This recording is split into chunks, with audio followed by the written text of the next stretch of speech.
kepada benda yang sebelum tu yang kurang baik, ya. Dan mungkin kerajaan baru pada masa itu tidak begitu peka lah dengan keadaan dan kenapa badan tunggal itu ditubuhkan pada awalnya. Tetapi sekarang kita ada satu keadaan di mana badan-badan yang ada telah ditambah lagi dua, satu dari Sabah iaitu MRS, Music Rights Sabah, dan satu dari Sarawak, jadi Music Rights Sarawak. Jadi untuk pengiat seni di sana pula mereka kena pilih antara 3 badan di Semenanjung dan 2 badan yang ada di sana untuk merumitkan keadaan di sini jugalah. Jadi bagi kami ini semua perkembangan yang patut dikendalikan dengan baik, tetapi malangnya tidak. Jadi itulah yang kami telah mengadakan pelbagai perbincangan dengan MIPO dan dengan Menteri Dato' Armizan, dan dalam 2-3 tahun yang lepas banyak perbincangan. 3P dengan karyawan telah mewakili anda semua sebagai artis dan komposer, dan kita telah memberikan pandangan kita tentang bagaimana badan-badan ini diuruskan dan bagaimana badan itu tidak mengambil kira suara majoriti ahli dalam badan itu, dan sentiasa ada tekangan dan larangan yang diberikan kepada ahli putusan dalam CMO. Jadi itulah mungkin sesuatu yang kami ingin mengadakan atau bincang pada majlis ini, dan dengan kerjasama dan sokongan daripada pengguna, saya rasa kita perlu memberikan satu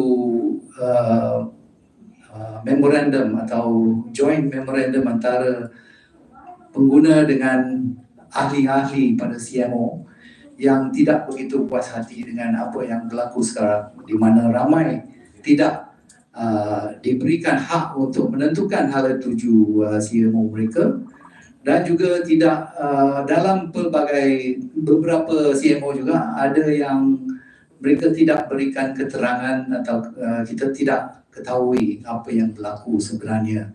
It's a very unclear and there's a lot of confusion, ya, dalam CMO ini. Dan ada satu keadaan di mana dulu kita ada 2 CMO untuk artis, iaitu Prism, Berhad dengan RPM.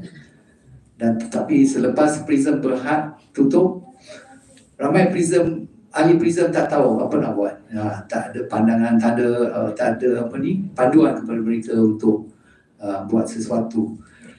Dan bagi saya ia amat mudah sahaja untuk RPM kerana sebagai badan yang kutip royalty, dia sepatutnya kutip royalty, tetapi dalam senarai mungkin dari RTM dia dapat senarai nama artis lagu yang keluar, mereka boleh mengenal pasti siapakah artis yang lagu mereka keluar. Dan ini satu yang saya buat dekat MACP dulu.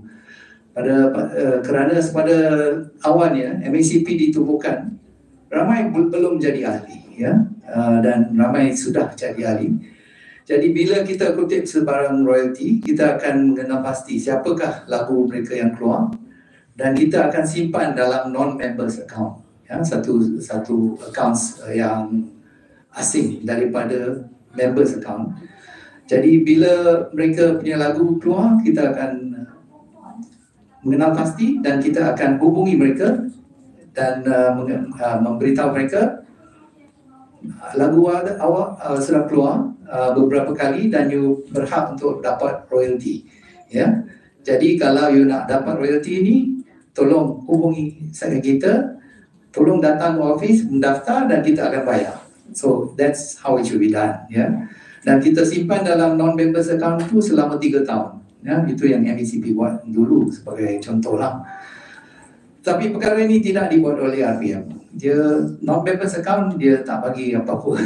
Dia tak ada non-papers account, dia bagi pada ahli saja.